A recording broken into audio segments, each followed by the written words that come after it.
오늘 함께 알아볼 내용은 춘생추사의 3장 왜 조상을 섬겨야 하는가인데요.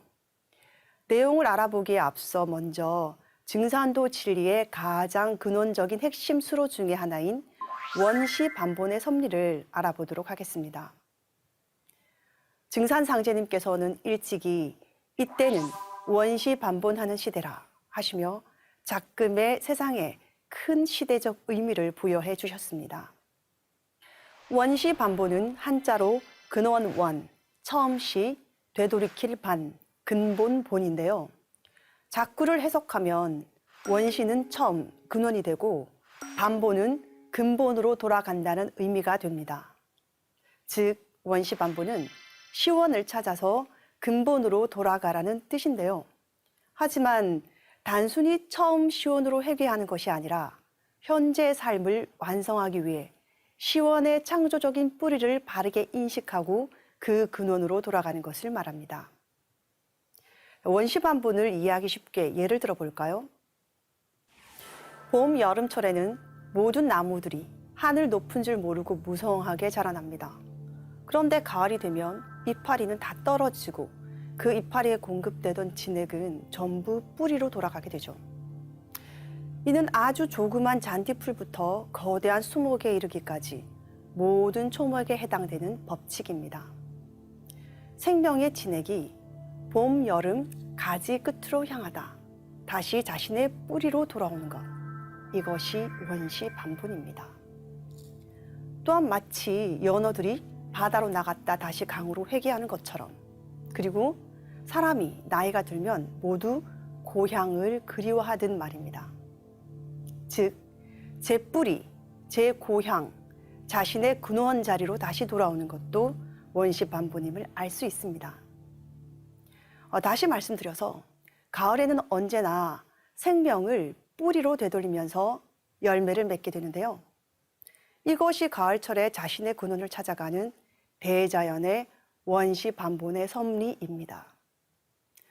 그런데 태상종도사님께서는 원시반본의 뜻을 풀어주시면서 원시는 본래 제가 생긴 모습이고 반본은 제 뿌리, 제 바탕, 저 생긴 제 모습으로 다시 환원을 하는 것이라 하셨습니다.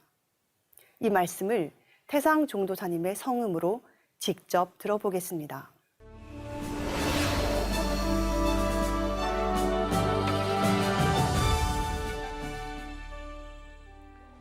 원시반본이라 하는 것은 제 모습을 찾는 거야. 봄에 씨를 하나 던지면은 그게 생겨나가지고 봄에 여름철에 커가지고서 그 진액을 뽑아 모아가지고 전부 제 모습을 가을철에 와서 제 모습을 찾아. 알갱이 똑같은 제 모습. 그게 겨울을 거쳐서 그 다음에 새봄에 다시 또 제 모습, 지가 생겨나는 겨. 그 원시반본이요.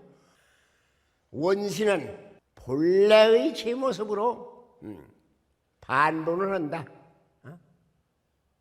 제 모습으로 환원을 한다. 원시반본에 관한 태상종도사님 말씀을 들어봤는데요.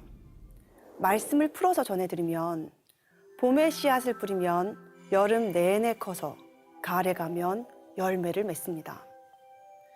이때 알갱이를 여문다는 것은 본래 자기 생긴 모습대로의 씨앗 종자를 전하는 것이 됩니다. 콩 심은 데 다시 콩이 나고 팥 심은 데 다시 팥이 나는 것과 같은 이치이죠. 원시반본이란 자기와 똑같은 모습을 대대손손 전하는 의미가 있음을 알 수 있습니다. 여름철의 콩나물을 예로 들어볼까요? 여기에 있는 콩나무는 두말할 것도 없이 봄철에 심은 콩씨가 싹을 틔어 무성하게 자란 것입니다. 그런데 지금 여기에 콩이 보이나요? 보이지 않습니다. 가을이 되어 콩이 다시 열리기 위해선 과거 봄철에 자신의 씨앗콩이 심어졌을 때 그 모습을 찾아서 복원해낼 수밖에 없습니다. 즉, 가을철에 열매 맺은 콩은 자신의 뿌리가 되었던 봄철의 콩 모양과 똑같아지는 것이죠. 이때 이 콩은 원시 반본의 섭리를 그대로 성취했다고 할 수 있습니다. 그렇습니다. 이 원시 반본의 법칙은 전혀 새로운 것이 아니고 지금 이 우주, 이 세계 안에서 일어나고 있는 대자연의 법칙이고 인간의 생리적이고 순리적인 법도입니다. 너무도 당연한 일들이지요.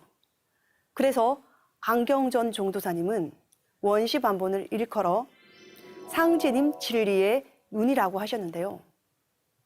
눈이 없으면 아무것도 볼 수가 없듯이 이 원시 반본의 섭리가 행해지지 않고는 상제님 진리를 체득하기 어렵다는 말씀도 될 것입니다. 상제님 무국대도 진리의 대전제가 되는 원시 반본. 종도사님께서는 그 원시 반본의 세 가지 실천 이념을 말씀해 주셨는데요. 그중 우리가 가장 익숙한 이념이 바로 상생입니다. 상생이라는 이념의 본적지가 증산도임은 다 알고 계시죠? 그런데 이 상생이 이루어지기 위해서는 먼저 선행되어야 하는 것이 바로 모든 원을 풀어 끌어낸다는 해원이고 최종적으로 해원과 상생의 길로 가기 위한 가장 근원적인 것이 바로 근본에 보답한다, 은혜에 보답하는 보훈임을 강조하셨습니다.